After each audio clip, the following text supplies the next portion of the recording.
Since 1992, Genesis House has been helping real people heal from addiction on their private recovery campus in beautiful Palm Beach County, Florida.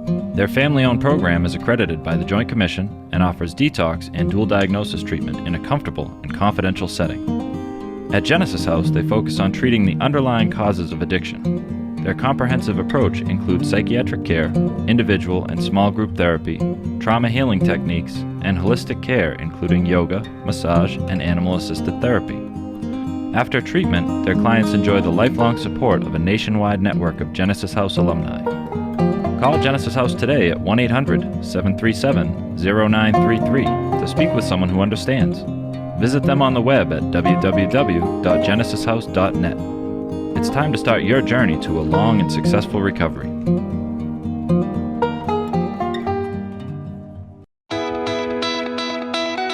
Friends in Recovery, the Addiction Recovery Podcast, is brought to you by Genesis House and the Friends in Recovery community, a thriving network of individuals who are fighting back against the stigma of addiction. Join our hosts, Podfather, Jersey Ed, as they speak up about the real issues of addiction, treatment, and recovery. Friends in Recovery, the Addiction Recovery Podcast, is available on Facebook, Podbean, iTunes, and YouTube 24 hours a day, 7 days a week.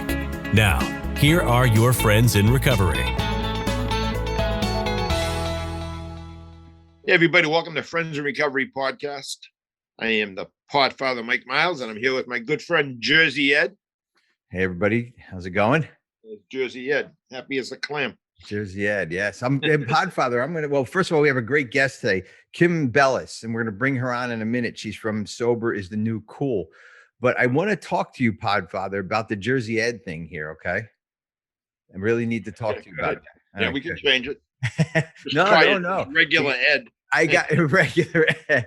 I am moving back into Jersey now. So I will be the official Jersey Ed now. So you're going to be at Cape May? Is that where you're going to be? I'm going to be in that area. Yes, absolutely. So, and as all of our listeners know, I did grow up in Jersey, and that's why I got the Jersey Ed. The Podfather named me Jersey Ed. Yeah, Jersey and Ed. I got sober in Jersey. And you could have been Philly Ed if you grew up in Philly. I'm not a Philly guy. Do I look like a Philly guy? Do I talk like a Philly guy? I mean, come on. No, you're too feminine to be a Philly guy. Easy over there. We have a beautiful woman on today now. But how you been, Podfather? You been good? I'm doing wonderful. Can't complain. Life's good. Beautiful up here in New England. Good. Yep. Yeah, the weather's changing and everything's good. So now, what's that? Going to be heading up to Maine for the weekend. Looking forward to it. Good. Do you do meetings up there in Maine, Podfather? Oh yeah, there's a place up in the Old Orchard Beach called the Milestone. Okay. M-I-L-E Stone. Yeah. And I've been going there for 34 years, ever since I got sober. Yep. And funny because I only go a couple times a year, but they always remember my name. You know, it's kind of cool. How can they forget the Podfather, right? They call me Mike the Cop. Mike the Cop. Mike the Cop. There you go. So I want to go a little bit more north of Maine, maybe into Quebec, and bring our next guest on, or our guest today, not our next guest, our guest today, Kim Bellis from Sobriety is the New Cool. And welcome to the show, Kim. How you doing? Hi, Kim. I'm really great. Thanks for having me. I'm really honored. Good. Well, are you in Quebec? Is that where you're at? Well, actually, no, I'm in Montreal. Montreal. But in the province of Quebec, yes. Okay. So I know nothing about, I know more about recovery than I do about Quebec and provinces in Canada. So, one day we'll have to talk about that. So perfect. So before Kim, I was reading your bio on your website, and we'll give the website out at the end. Sobriety is a New Cool is your website. You know, if you can go to that, and it'll be in the show notes and all that. But it says here that in 2013. Your son started having seizures, and like most teenagers, he enjoyed to go out and party and parties and going socializing, and he couldn't drink, and due to his seizures. And it says, you kind of went on about saying, you just wanted to kind of support him, so you stopped drinking. You're drinking some wine, a bottle of wine a day or something, and after 3 months, you said, okay, well, I'll give it another 3 months to see what happens. After 6 months, you said you liked it and you stayed sober, and you've been sober now for 8 years, I think it is. Is that what you said? 8 years Yes, now. 8 years. Congratulations. Yeah, congratulations. And it's amazing how we get to where we need to get to. And this was just something you were supporting your son and maybe not realizing where, maybe you had an addiction, maybe you didn't have addiction. I don't know. You want to speak a little bit about that and tell us a little bit of your story? Well, like I say, it was really all about my son. I loved him enough. And as a mother, you want to make the world a better place for your kids. Right. And I had no control over his seizures. And, at 13, 14, to have sports taken away, everything, I just thought, okay, this is the least thing I could do. And what a hypocrite I am telling him, yeah, you can go out and the kids that are drinking beer, you don't have to do that and have fun while I'm drinking wine every night. So I just figured we'll do it. And I kept getting happier and feeling better. And then I realized when I went out as a woman of 52 years old, 8 years ago, people were always saying to me, oh, come on, just have one. Nobody's going to know. Come on over here. We won't tell. And I thought, if they're doing that to me, imagine a 15-year-old or 13 or 14-year-old, the boys being boys, drinking beer. The social pressure was incredible. So we started Sober is the New Cool. And we were told this is the craziest idea. Sober and cool in the same sentence will never work. And I said, okay, well, whatever. And I thought, when I was growing up, everybody would drink and drive. Well, my kids don't drink and drive. And I thought if that can happen, maybe sober can be being cool also. So that's how we started. And I really do believe if you're the designated driver and you can say, okay, I'm going to be the cool one tonight and drive everybody home. So sober is the new cool. It doesn't have to be, for some people, it's dry January. For some people, it is what it is. For me, alcohol is not my friend. I know now we had a problem of alcohol in our family. And I know now that was I an alcoholic? Not sure, but it didn't work with me. So I'm in a better place. We started Sober is the New Cool. It turned into a movement, and we have people from all over the world that tell us their stories.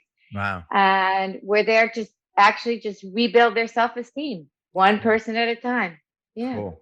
Well, what a great story. Wow, I'm blown away. I think it's, as a drug counselor, alcohol counselor for 21 years, and Ed and I have been working together for about 15 years, helping people. To hear somebody who maybe you are an alcoholic, maybe you're not, but just to take the initiative to go to that length, it's just amazing. And the results, great story. Ed always finds these unbelievable people to come on our podcast, and I don't know how he does it, but there's always somebody that steps up. And every week I say, wow, what a great guest. This is amazing. Yes, amazing. It is. So I have a billion questions now that you gave us that little bit of meat on the bone. So I also guys, go to her website. It's really, really good. I've been going through it, and soberisnanewcool.com. Sober.org. Soberisannewcool.org. Okay, go to that, not .com, .org. And here's one of the quotes on that I wanted to take this off of and bring this up. It says, if we can stop one person from drugs or alcohol for 1 day, 1 week, 1 month, or 1 year, we will have achieved success and maybe even save a life in the process. I think that's so cool. I mean, I always hear that being said and always think that if I could just stop one person, but it's written, it's a statement, it's bold, and it says, this is what we fucking do. End the story. Excuse my language. This is what we do. Yeah. That's how it goes. And I think that is amazing that you have it right up front saying, this is what we're doing. We ain't hiding it, No. I do believe you have to do it 1 day at a time. And, never mind tomorrow, never mind yesterday, there's zero judgment. You make a mistake, let's try again. And maybe because I'm a mom and I'm 60, and I've lived a longer life than a lot of these young kids that contact us, they realize, it's a safe place. And I really do believe everybody can achieve success. And it's just 1 day, 1 minute, one hour at a time need be, and we're here. The sober community is the most incredible, magnificent. artistic, creative people I've ever met in my 60 years. In the last 8 years, I'm just like you said, every week you're like blown away by who you meet. Oh yeah. I can't wait. I run a group 2 nights a week, 3 nights a week up in Salem, New Hampshire. And I can't wait for them to see this podcast. First of all, you are definitely a testament to 40 is the new 60. Yeah.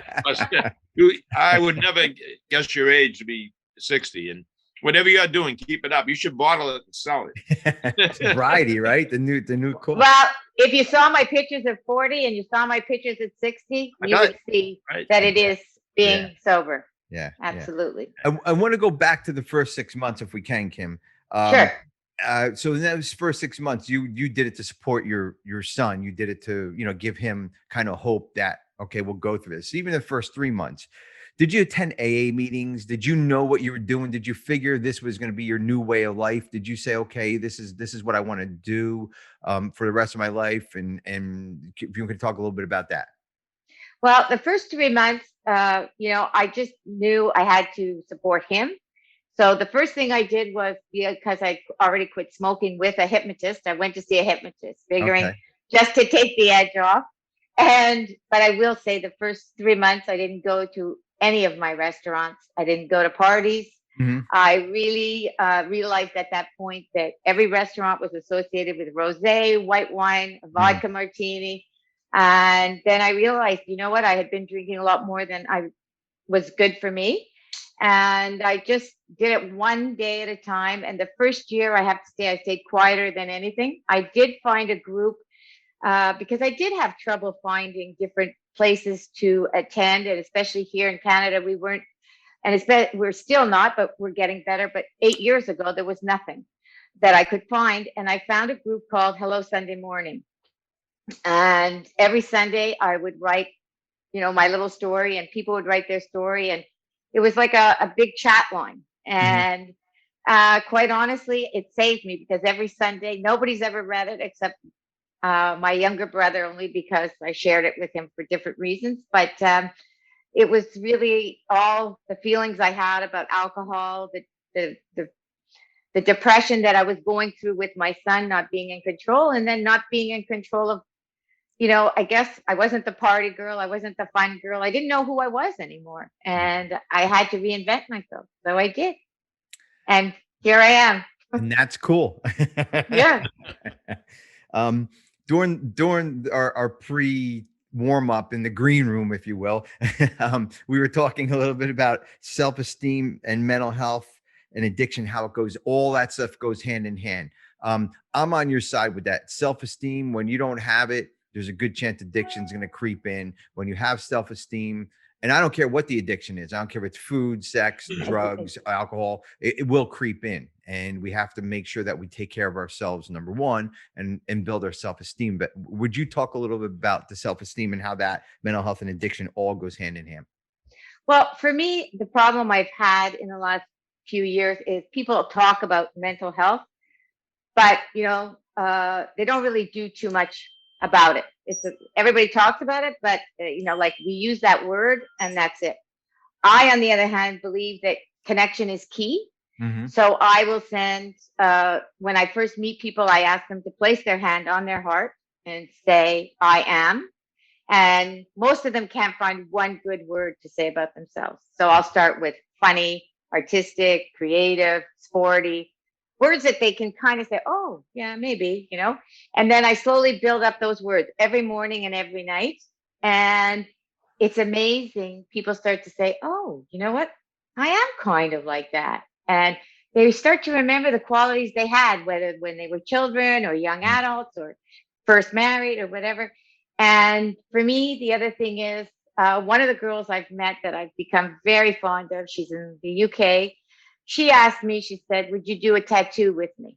Because she was teaching me how to do different things on Instagram, showing me how to put stuff. And she showed me how to do the infinity sign, because that's one of my signs with the white heart.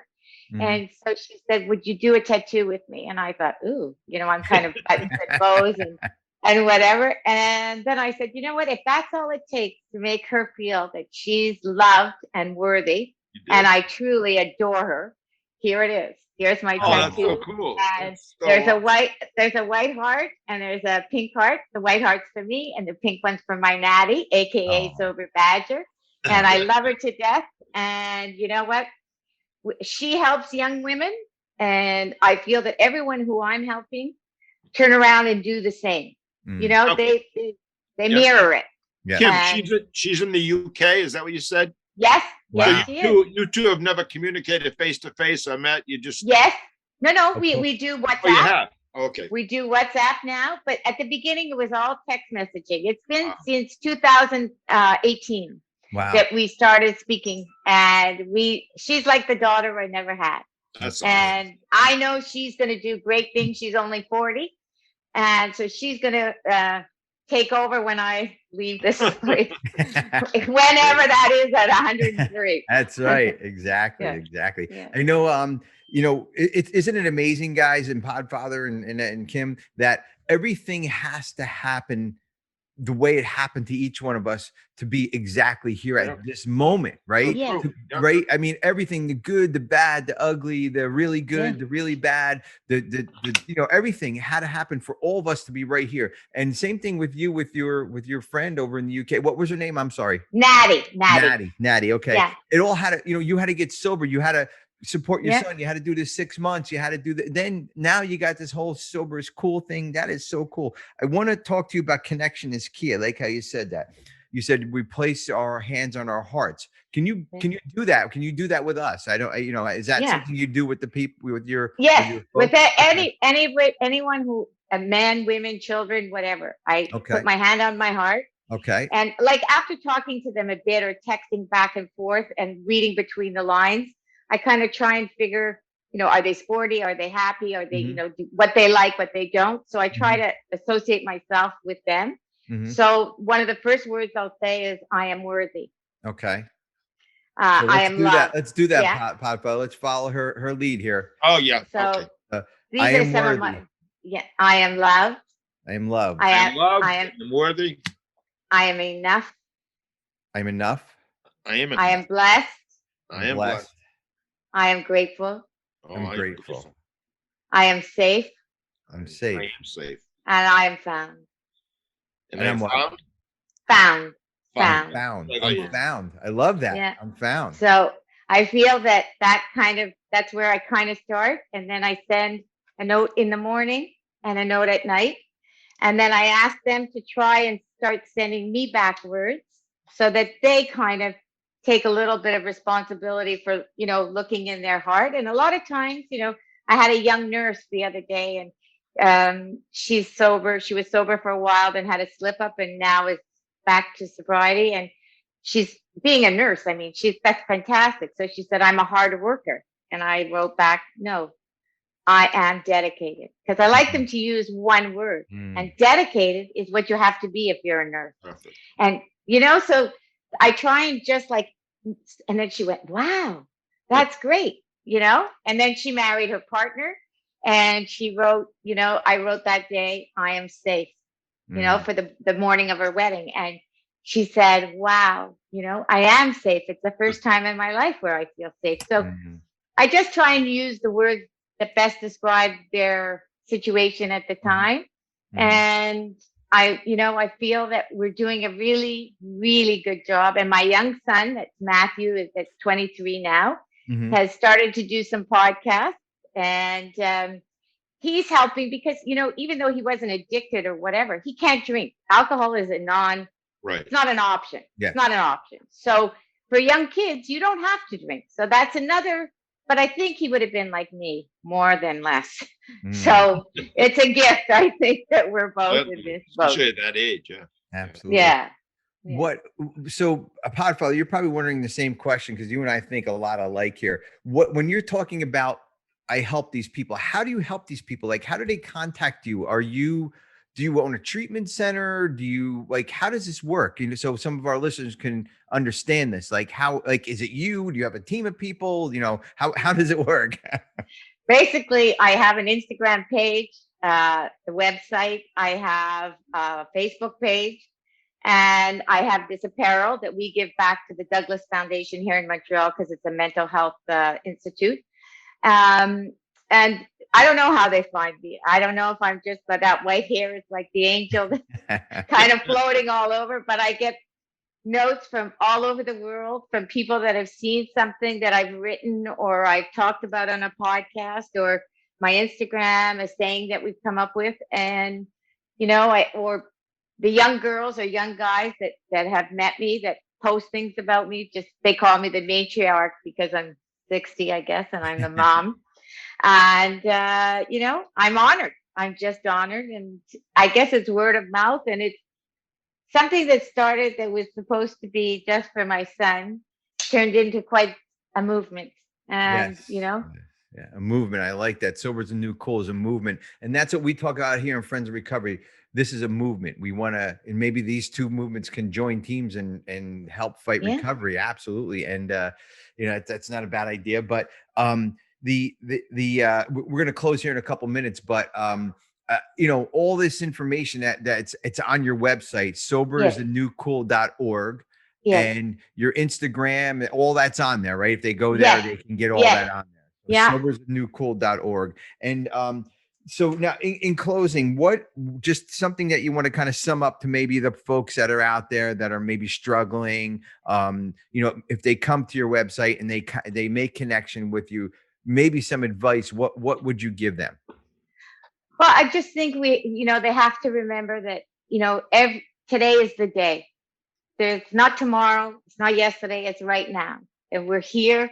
There's so many people that are willing to help and remind everybody how worthy they are, because I think that somehow it's been lost somehow, the good and the decency of just every day being just nice, just be kind, help somebody out, do something for somebody every day. And I think every little thing you do makes you feel a little bit better. And I do not want to let anyone have to wait like me to 60 to say I am enough, because they're enough today. Yeah. Yes. So, and I love the placing your hand on your heart. It really, it's a form of meditation, and I'm going to remember that I am good enough. I am loved. I am safe. That's the one that really got to me. So, Kim Bellis, thank you so much. Sobriety is the new cool.org. We thank you so much for coming on the show. Let's stay in touch. Let's get these two communities together. If you guys want more information on Kim, go to her website. All the information is in the show notes. Read through that. And Podfather, thank you so much for a wonderful show. It's a little different format today. Kim kicked us off with the new format. I do want to say a couple things before we close, and I'll give you the closing after, and you can take us out. I want to remind everybody that Friends in Recovery has meetings 7 days a week, 2 times a day, noon and 7 p.m. If you guys want to get to some 12-step meetings, please go to genesishouse.net, and under connections is all the meetings, or you can send me an email at help@friendsinrecoverypodcast.com, and I will be more than happy to send you the link to get there. One other thing before I turn it over to you, Podfather, we are doing a giveaway. We have these great mugs. Carl, show the mugs here. Show the mugs, Carl. Someone to Mike. Thank you. To the Podfather. Podfather needs one. Thanks for showing that, Carl. It is. We want you to send over your sobriety date and your name and your last initial, and we're gonna pick the Podfather and I are gonna pick from somebody from all the emails that we get, and we're gonna send out 2 mugs this month. So get it in before June 30th, and you'll be able to get them a mug. Podfather, anything else upon closing do you want to go over? I just want to say thank you to Kim, and you're a great guest. This was a great podcast. I know it's going forward. Everyone's going to really enjoy it. So au revoir, Kim. Thank you so much for everything. And and if I can ever help you guys anyway, any day, anytime, I'm here. Oh, I'm sure we'll be back in touch with you. Definitely. We've been doing this for quite a while now, and I'm telling you, you're outstanding guest. Absolutely. I love your energy. You're just so fresh and sparkling and clean. And I know. Full of love, and I love it. Yeah. What you said about helping people. I mean, in the business of helping people, doesn't always go the way we want. No. But I'll tell you what, when you do hit a home run when you do get somebody that sends you a thank you, or somebody's Oh, yeah. maintaining sobriety. Boy, I'll tell you, that's a great. Nothing can replace it. So, Amen. thank you very much, Kim. And Jersey Ed, I'll be talking to you soon, I guess. That's it, Podfather. Thank Okay. you. Yep. Friends in Recovery podcast. Stay sober, everyone. Stay sober, guys. This concludes this episode of Friends in Recovery, the Addiction Recovery Podcast. Thanks to Genesis House for supporting those on the path to recovery and keeping this valuable resource free for all our friends in recovery. Follow us on Facebook for past shows and updates, and enjoy free access to twice daily support meetings. Brought to you by Genesis House and the Friends in Recovery. If you can't get enough of Mike, the Podfather, and Jersey Ed, you can catch them on Answering the Call, the First Responders Podcast, available on Facebook, Podbean, iTunes, YouTube, iHeartRadio, and GenesisHouse.net.